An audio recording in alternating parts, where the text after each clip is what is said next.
The plane had just landed, and the passengers, exhausted from their long flight, shuffled down the aisle, eager to leave the confines of the aircraft. The terminal was crowded, bustling with travelers, dragging suitcases, and families hurrying to catch their connecting flights. The overhead announcements barely cut through the noise, but for the boy standing near the gate, every sound felt louder than it should have. You need to arrest His small him right now. hands He's a gripped the menace. straps of a faded Ma'am, backpack, what seems to be the the problem fabric here? fraying at the edges. Officer, He stood this is a slightly, misunderstanding. apart from the crowd, his eyes darting from one face to another, his heart racing, trying to make sense of the chaos around him. He wasn't supposed to be here, and yet, here he was. His shoes were old, and his clothes didn't quite fit right.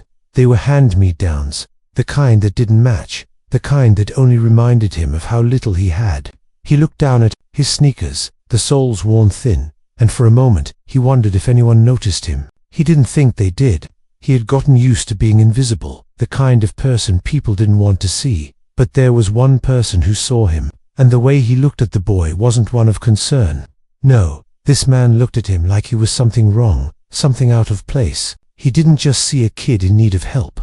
He saw something suspicious, something that didn't belong. The pilot had just finished his final checks before leaving the plane. He walked down the terminal, checking his watch, his thoughts focused on getting home, getting to his family. He was already tired from the flight, but he still had work to do. He made his way toward the gate, walking past groups of passengers talking and laughing. The noise felt distant to him, muffled by his own thoughts, until he saw the boy, the child, stood alone, not near any adults, not with a family or anyone who might have been his guardian. The pilot's eyes narrowed. The boy's eyes flickered nervously from side to side, and his posture was stiff, almost unnatural. There was something about the way he was standing, the way he looked around, that didn't sit right with the pilot. The boy was too out of place, too young, too alone in a place that was already stressful enough for an adult, without a second thought. The pilot reached for his phone and dialed the number for local security. He didn't think, didn't pause, to wonder why the boy was standing there or where his family was. He didn't think to approach him, to ask if he was lost. No, instead, he saw what he needed to see, and that was enough for him to make his decision. Yes, the pilot said, his voice calm but firm. There's a young boy here by the gate. He's standing alone, and he looks suspicious. Can you send someone to check it out? He paused, waiting for the response on the other end of the line.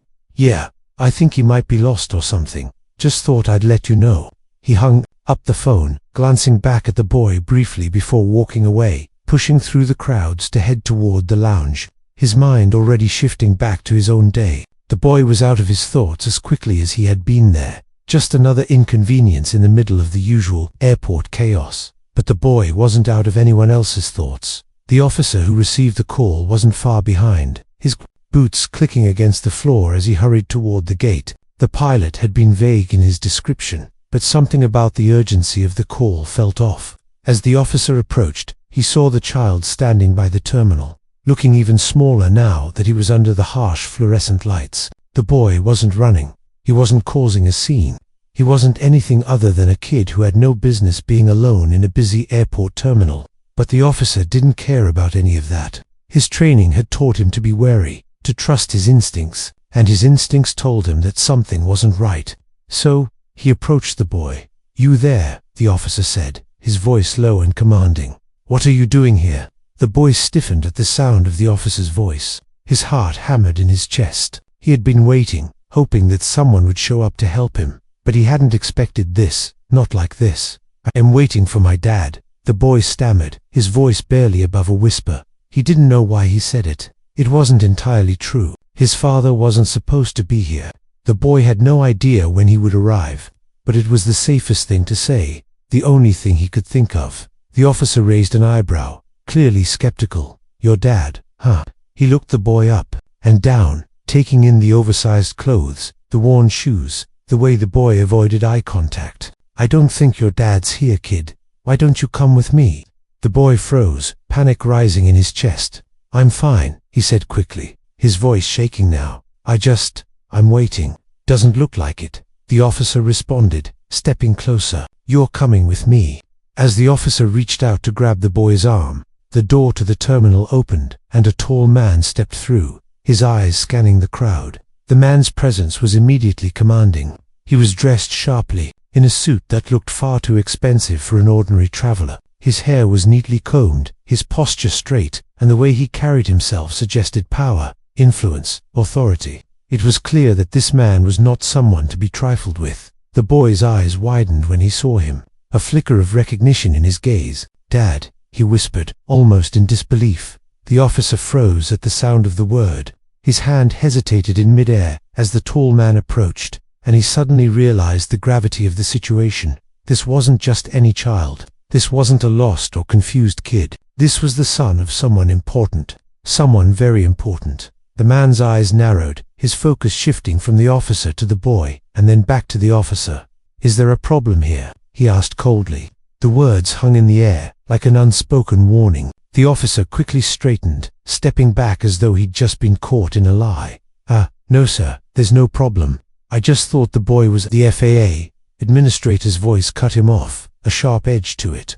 "You thought wrong." He turned his gaze back to the boy, his expression softening just for a moment. "Come here, son." The boy, still in a daze, moved toward his father, his steps unsure. His chest tightened, not with fear this time, but with the realization of what had just happened. The pilot's actions, the officer's mistake, had led to this moment, the moment that could change everything.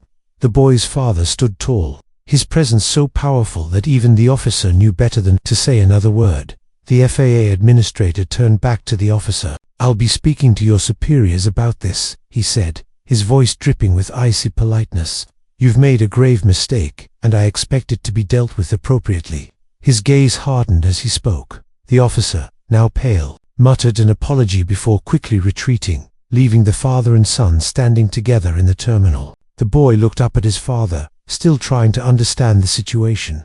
"Dad, I'm sorry," the boy whispered, guilt creeping into his voice. The FAA administrator placed a hand on his shoulder, his expression softening just a little. "Don't worry, son," he said, his tone reassuring. "You did nothing wrong.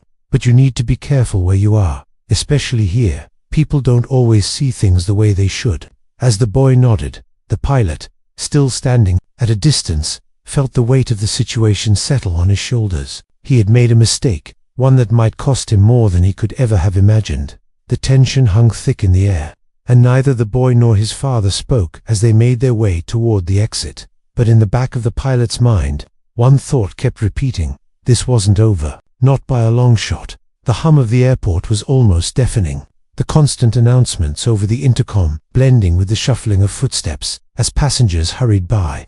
But in that moment, as the FAA administrator and his son made their way through the terminal, the world around them seemed to slow. The boy could still feel the officer's hand on his shoulder, the sharp sting of being misunderstood, the tightness in his chest as his father had stepped in. He glanced up at the man walking beside him, his father's face a mask of control, his jaw clenched tight, but the boy could see the anger behind his eyes. They walked in silence, the weight of the moment heavy between them. The boy's thoughts raced, his heart still pounding in his chest. What had just happened? Why had the pilot thought he was a threat? Why had the officer come after him like that? His mind spun with questions, but the one that kept coming back was the one that terrified him the most. Had his father seen him as weak? Was this going to be something he would have to live with forever? This mark of being the boy who had been mistaken for trouble. He looked at his father again, the man whose presence alone commanded respect, whose name carried weight in every corner of the aviation world. His father wasn't just anyone. He was a figurehead, the one who held the power to change things, the one who could make or break careers with a single word. But there, walking beside him, the boy felt small, insignificant, as though he was nothing but a shadow in his father's life. His father, sensing the shift in the air, glanced down at him. For a moment, there was softness in his eyes, a flicker of something real. Then it was gone, replaced by the usual stoic mask he wore in public. "We'll talk when we get home," he said, his voice steady but not unkind. The boy nodded, unsure of what to say. He didn't want to say anything wrong, didn't want to make things worse, but the words bubbled up inside him, desperate to be heard. "Dad, I didn't want any trouble." His father's pace slowed for just a moment, his eyes narrowing slightly as he looked down at him again. "You didn't do anything wrong. Don't ever think that. People make mistakes. We'll deal with it."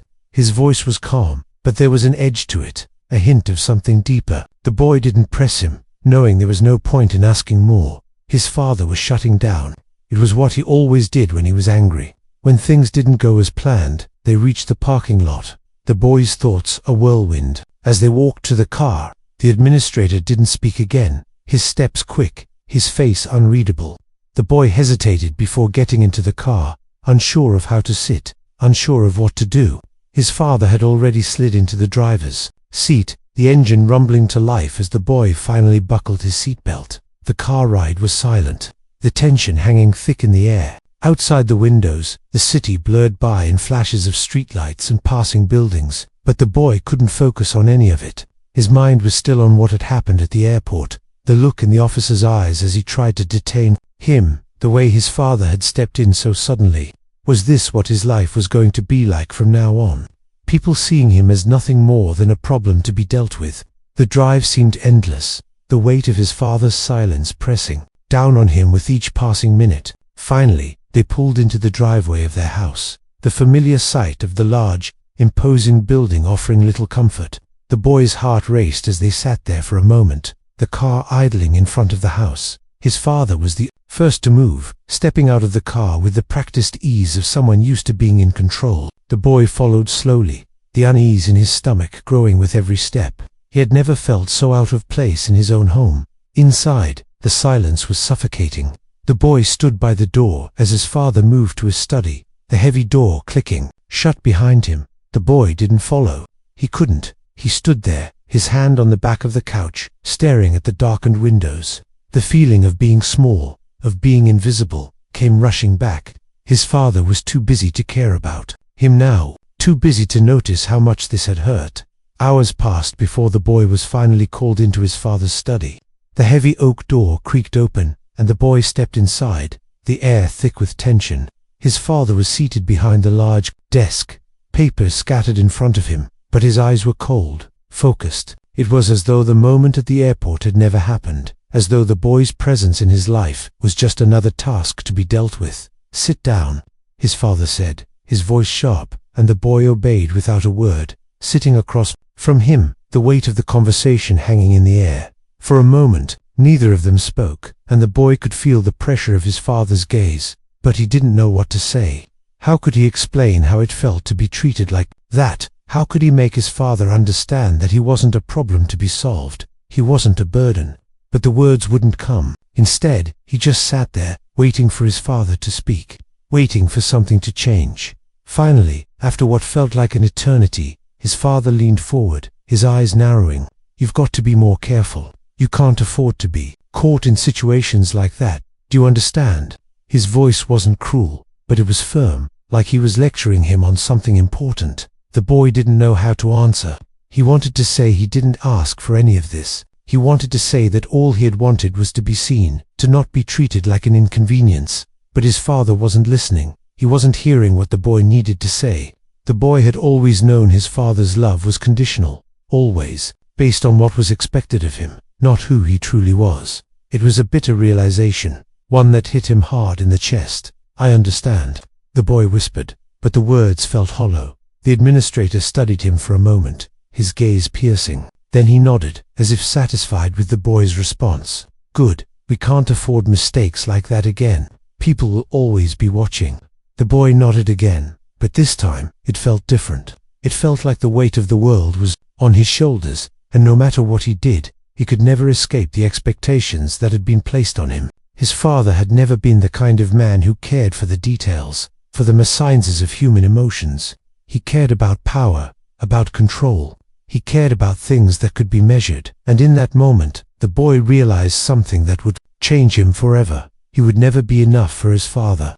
No matter what he did, no matter how hard he tried, he would always be the boy who didn't belong, who was always just a little out of place. The door to the study opened again, and his father stood, signaling that the conversation was over. "You can go now," he said, his voice softer now, as though the matter had been settled. The boy stood slowly, his feet heavy, and walked out of the room. But this time, there was no feeling of relief. There was only emptiness. As he walked down the hall, he could hear his father's voice in the study, talking on the phone, his words calm and controlled. The boy stopped for a moment, pressing his ear to the door, but the sound was muffled. He couldn't hear what was being said. He could only hear the sound of his own heart, the thump of it in his chest, reminding him that he was still just a kid trying to make sense of a world that didn't care about him. In the distance, the phone rang again. But this time, the boy didn't listen. He just turned and walked away, the feeling of being invisible weighing on him with every step. The night dragged on in the house, every corner of it a reminder of the tension that had settled between father and son. The boy lay in his bed, staring at the ceiling, the hum of the house around him becoming almost suffocating. His thoughts kept spiraling back to the events at the airport, the way he had been treated like an outsider, the look in his father's eyes when he had stepped in, the brief softness in his voice before it disappeared into the cold distance. He didn't know how to explain it, how to put into words the way it felt to be treated like a mistake, to have every part of his existence weighed against an invisible standard. But he knew one thing for sure. He would never be enough for his father, and no matter how hard he tried, that would never change. The clock on the wall ticked loudly in the quiet of his room, and soon enough, the stillness was broken by the sound of footsteps in the hallway. The boy knew it was his father before the footsteps even reached his door. It was always the same, firm, steady, unyielding. It was a rhythm the boy had grown used to, a rhythm that made him feel small, insignificant. The knock came soft but firm, a clear indication that his father expected him to answer. He sat up in bed, his heart racing for reasons he couldn't understand. Was it another lecture?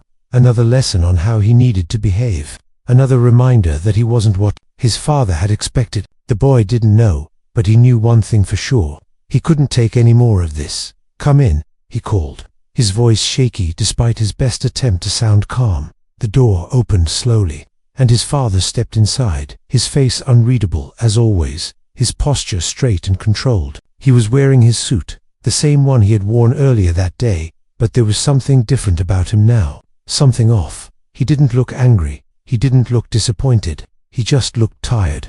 Tired in a way the boy had never seen before. "Are you all right?" his father asked, the question sounding almost too gentle for someone like him. The boy didn't answer right away, unsure of what to say. He wasn't sure if his father actually cared, or if this was just another way of checking something off the list. Another thing to make sure was in place. "I'm fine," the boy said, though he wasn't sure if he was telling the truth. He felt a tightness in his chest, a heaviness in his stomach. He didn't feel fine, not even close, but he didn't know how to explain it. His father looked at him for a moment, and for a second, the boy could have sworn he saw something in his eyes, something like regret, or maybe even shame. But it was gone in an instant. "I know today was difficult," his father said, his voice quieter than usual. "People make mistakes, but it's important that you understand why what happened today matters." The boy's heart sank. Here it came again. Another lecture, another reminder that he had failed, that he had been seen as a problem. The words felt like they were about to come, and the boy braced himself for them. "I know you didn't ask for what happened," his father continued, "but it's crucial that you never put yourself in a situation like that again. People are watching you, son. They always are. And the moment they see you as a threat, they'll act on it. That's just the reality of the world we live in." The boy's chest tightened, his pulse racing. "You mean, you think I'm a threat?" he asked, his voice barely above a whisper. He didn't want to ask it. He didn't want to hear the answer. But the words slipped out anyway. His father's eyes hardened, his expression becoming more distant. "I'm saying that people are going to see you that way. People who don't know you, people who don't care to know you. And you have to be smarter than that. You can't afford to give anyone a reason to doubt you."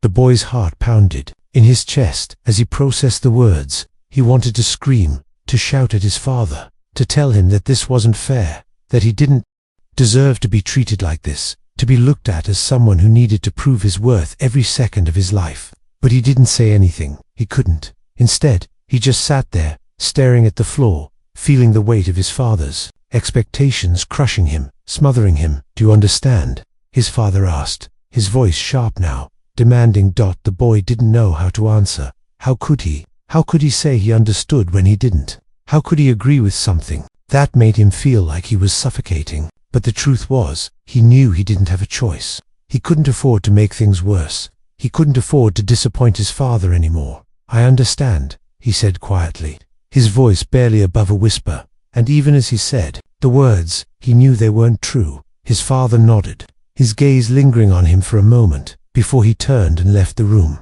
the door closing softly behind him. The boy sat there in the silence that followed, his thoughts a whirlwind of confusion and frustration. What had just happened? Why had it felt like his father was speaking to him as if he were a failure?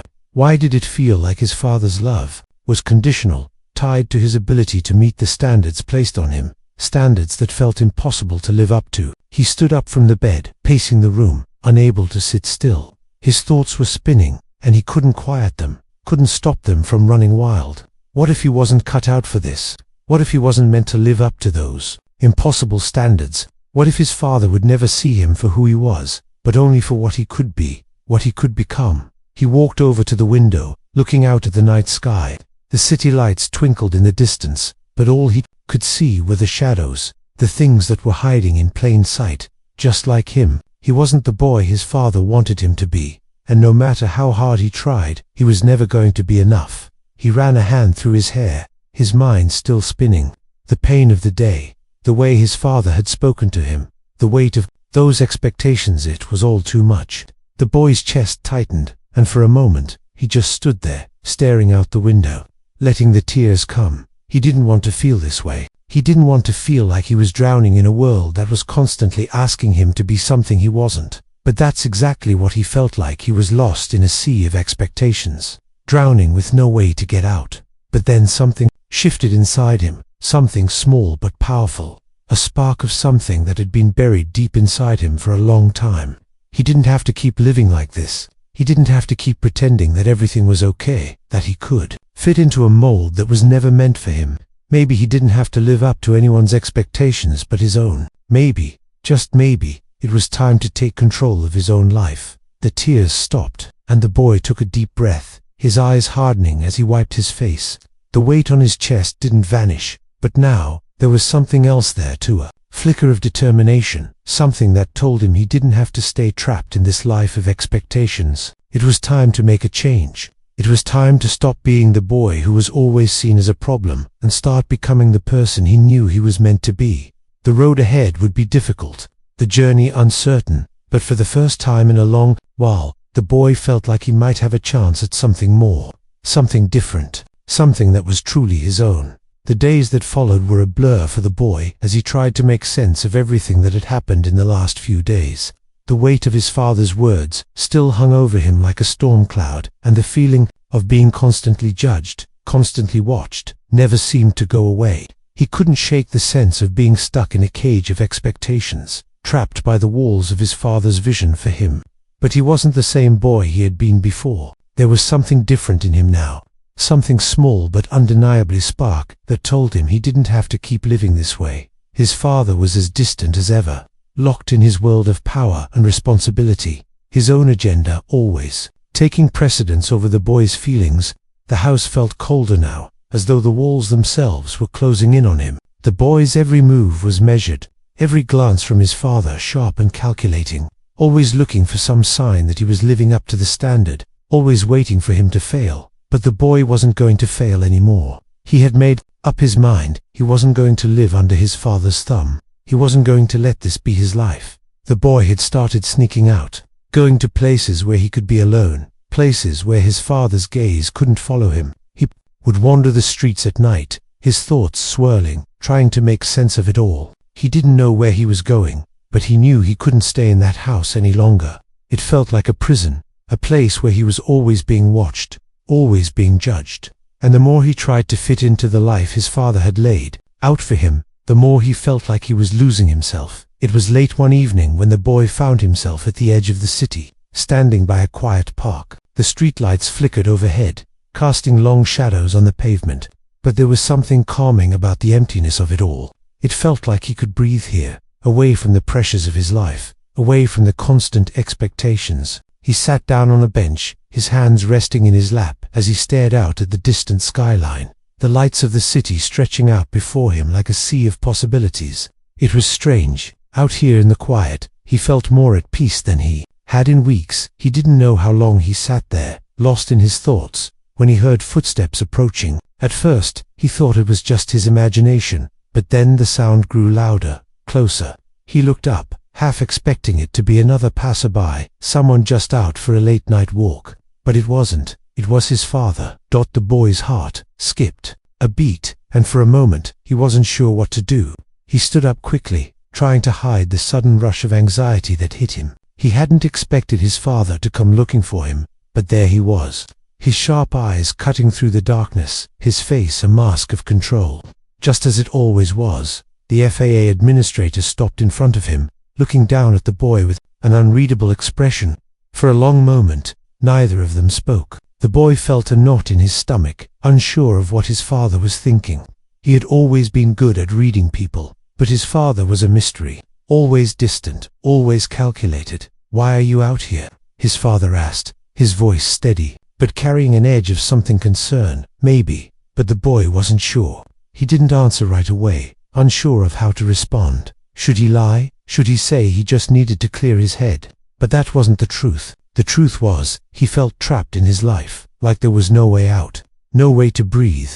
"I just needed some space," the boy finally said, his voice low, almost ashamed. His father's gaze softened slightly, but it didn't last long. "You can't keep running away from your problems," he said, his words sharp. "You can't keep hiding from the things you need to face." The boy swallowed hard. His father didn't get it. He couldn't possibly understand what it felt like to be trapped in a life that wasn't his, to be pushed into a mold that didn't fit. "I'm not running away," the boy said, his voice trembling despite his best efforts. "I'm just trying to figure things out." The FAA administrator's eyes narrowed, a flicker of something passing across his face. "You think this is easy for me?" he asked, his voice cold, though there was a trace of something deeper in it, something that felt almost like frustration. "You think I want to do this? Do you think I want to push you so hard?" He paused, his gaze piercing. "I'm trying to make you strong. I'm trying to prepare you for the real world." The boy shook his head. "The real world? You mean the world where I'm not good enough for you?" His voice cracked as the words slipped out before he could stop them. It wasn't like him to speak this way, to confront his father so openly, but the words had been building up inside him for so long, and now they were out, hanging in the air between them like a storm waiting to break. His father's expression shifted slightly, though it was impossible to tell whether it was regret or something else. For a moment, he just stood there, looking at the boy, his gaze softening but only just. "You have to understand," his father began, his voice quieter now, though still laced with tension. "This world isn't kind. People will always try to bring you down, always try to put you in a box. But you can't let them do that. You can't let people define you." The boy looked up at his father, his heart racing as he processed the words. It wasn't that he didn't understand what his father was saying. He did. It was just that he didn't want to live in the shadow of his father's expectations anymore. He didn't want to be molded into someone else's idea of who he should be. But how could he explain that to his father? How could he make him understand that he didn't need to be strong in the way his father wanted him to be, that he didn't need to be perfect, that he just wanted to be himself? "I don't want to be what you want me to be," the boy finally said, the words coming out with a mix of defiance and sadness. "I just want to be me." There was a long silence, and for the first time, the boy saw something in his father's eyes that wasn't anger or frustration. It was confusion, mixed with something like pain. It was a side of his father he had never seen before, and it shook him. The man who had always been so sure of everything, so in control, was now standing there, unsure of how to respond. "I don't know how to do this, Dad," the boy continued, his voice quieter now, his chest tightening with emotion. "I don't know how to be what you want me to be. I don't know how to be who you want me to be." The FAA administrator didn't respond right away. He just stood there, looking at his son, his face unreadable. The boy felt like he was drowning. In the silence, like every word he had spoken had only pushed him further away from the father he had once hoped to connect with. Finally, after what felt like an eternity, his father spoke. "Maybe I've been too hard on you," he said quietly, his voice almost like a whisper. "Maybe I've been trying to make you into something you're not." He paused, and the boy could see the weight of those words in his father's eyes. For the first time, his father seemed vulnerable, like he didn't have all the answers, like he didn't know what to do. The boy stood there, unsure of what to say.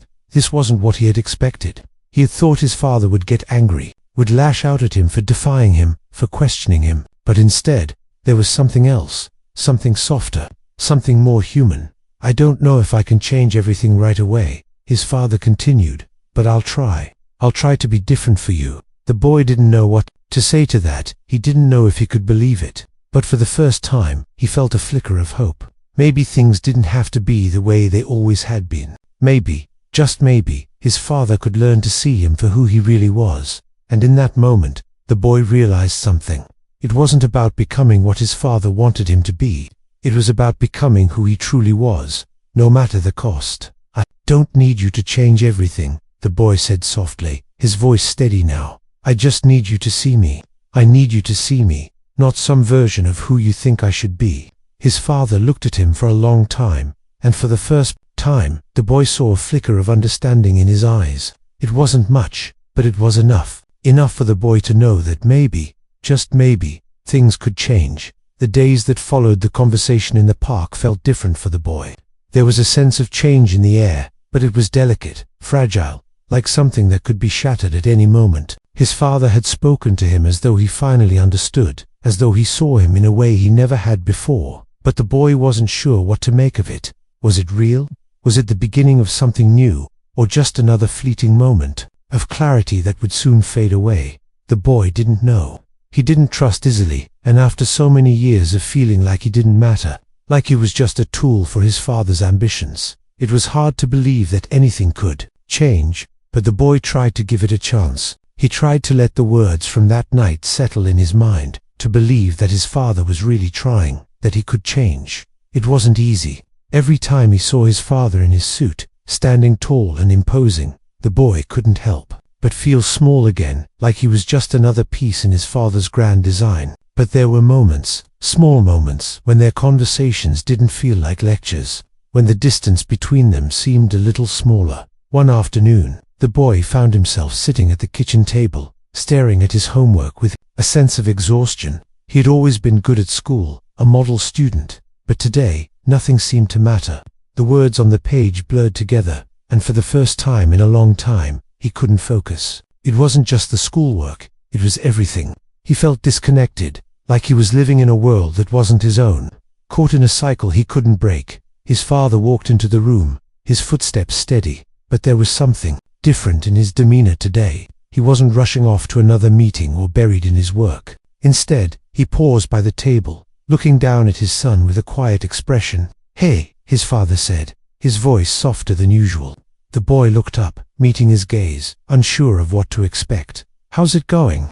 The boy shrugged, his eyes returning to the page in front of him.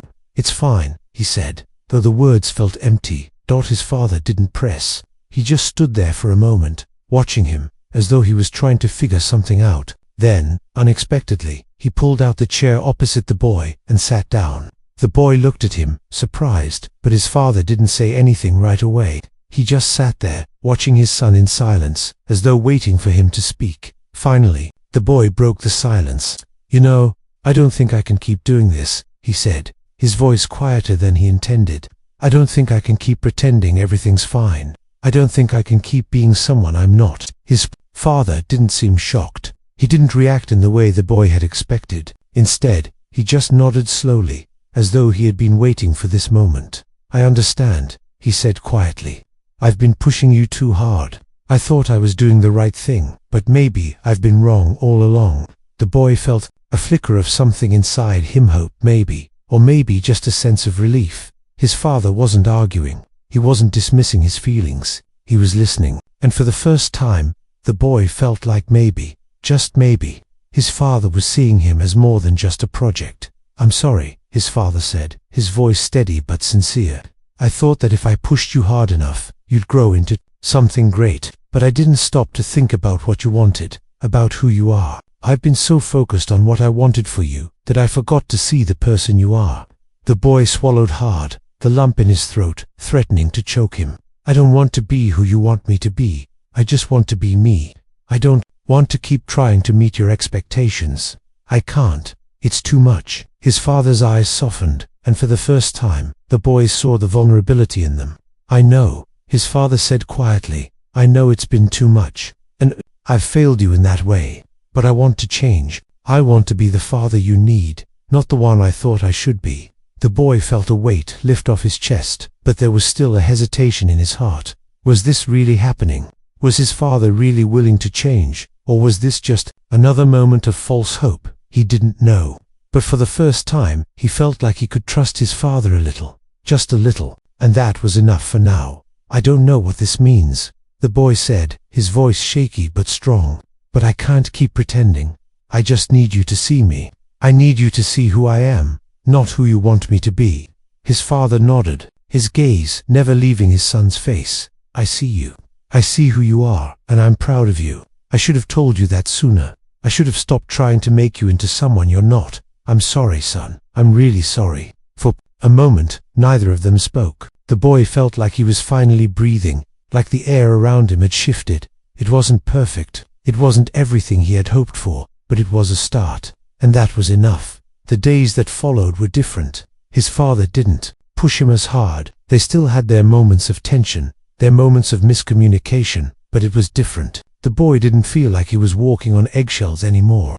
He didn't feel like he was being constantly evaluated, constantly judged. His father started showing up for him in small ways, asking about his day, listening when he talked, letting him make decisions for himself. It wasn't perfect, but it was progress. One evening, a few weeks later, they sat down for dinner together. The first time in what felt like forever that they had shared a meal without the tension in the air.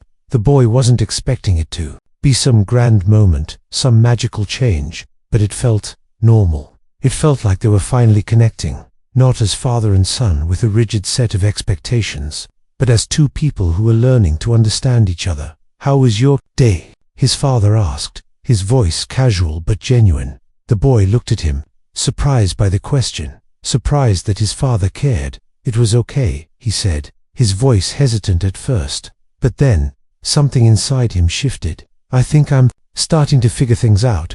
I'm not sure exactly what I want yet, but I know I can get there, on my own."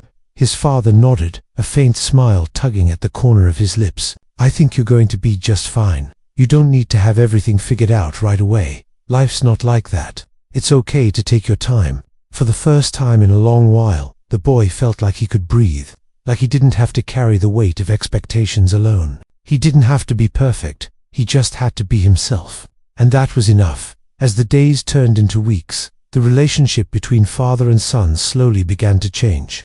There were still moments of tension, still times when their differences seemed too vast to overcome, but they were trying, they were learning, and for the first time in a long while, the boy felt like he wasn't fighting for his father's approval anymore. He was fighting for himself, for his own future, for the chance to be the person he had always wanted to be. And maybe, just maybe, he thought, things could get better, things could get brighter. It wasn't going to be easy, but the road ahead felt a little less daunting now that he knew his father saw him, not as a project, not as a tool, but as a person. And that made all the difference. The weeks turned into months, and the shift between the boy and his father was subtle but undeniable. Their relationship had changed, though it was far from perfect. They weren't suddenly best friends, and there were still moments of misunderstanding, but they were learning. The boy didn't feel like he had to prove himself every time he spoke. He didn't feel like he had to hide parts of himself to fit into some mold his father had created for him. It wasn't easy, and sometimes the old patterns would resurface. But the boy had found something he hadn't had before, the strength to stand up for himself, the courage to speak his truth, even when it wasn't easy. His father wasn't perfect either. He still had his moments, still carried his burdens, but the boy could see the effort now. He could see the small gestures, the way his father listened when he spoke, the way he tried to meet him halfway, the way he allowed him to make decisions for himself. It wasn't the ideal father-son relationship the boy had once imagined, but it was real, and that was enough. One evening, as they sat in the living room, watching an old movie together, the boy looked over at his father. For the first time in a long while, he didn't feel the pressure of expectations. He didn't feel like he had to be anything other than who he was. It was a strange feeling, this sense of peace, and he wasn't sure if it would last. But for that moment, it was enough. "Dad," the boy said, his voice soft but steady. His father turned his head, glancing over at him. "Yeah, I just want to say thank you," the boy said, the words coming out more easily than he had expected. For trying, for being here. I know it's not always easy, and I know I'm not the easiest person to deal with, but I just want you to know that I see the effort. His father was quiet for a moment, as though processing the words. Then, a small smile tugged at his lips. You're not the easiest person to deal with either, you know, he said with a chuckle. But I'm glad you're giving me a chance. I'm glad you're still here, still trying. The boy felt a warmth in his chest at the words. I think we're both trying, he said, smiling a little. I think that's all we can do. His father nodded, his expression softening. I'm proud of you, you know that. The boy nodded back, the words not needing to be said. They understood each other now, in a way they hadn't before. It wasn't perfect, it wasn't easy, but it was real, and that was enough.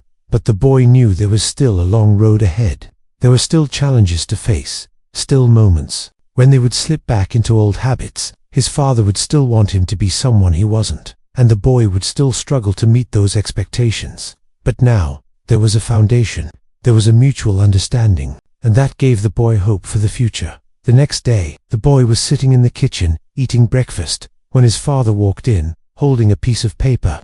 The boy looked up, curious. What's that? He asked, his mouth full of cereal. His father didn't answer right away. He just stood there, holding the paper, his expression unreadable.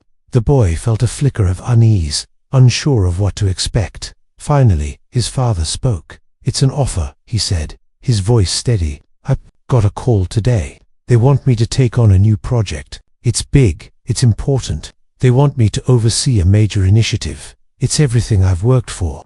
The boy set his spoon down, his heart skipping a beat. He knew what this meant. He knew what his father wanted. It was the same old story, another chance to prove himself, another chance to climb higher, to achieve more. But the boy wasn't sure if he wanted to play that game anymore. What does that mean for me? The boy asked, his voice steady, but there was a hint of uncertainty in it. His father looked at him for a moment, then sighed. It means I'm going to have to be away more. It means I'll be even busier. I won't be around as much. The boy felt a pang of disappointment, but it wasn't what he had expected. He didn't feel angry or upset. He felt ... sad. Sad that his father was still caught in this cycle, still chasing something that would never be enough. I don't want you to leave, the boy said quietly, his voice small. I don't want you to keep pushing me away for your work. His father's eyes softened, and for the first time, the boy saw something real behind his father's carefully constructed walls. I know, his father said quietly. I've been so focused on my work, so focused on the future, that I've neglected the present. I've neglected you. The boy didn't know what to say to that. The truth was, he had spent so many years trying to earn his father's love and approval, trying to fit into a mold that was never his own, that he didn't know how to react when his father finally acknowledged it. It felt like too little, too late, I think. I think I'm starting to understand, his father continued, his voice softer now. I've been chasing the wrong things. I've been chasing something that doesn't matter. What matters is you. What matters is us. I don't want to miss out on that anymore.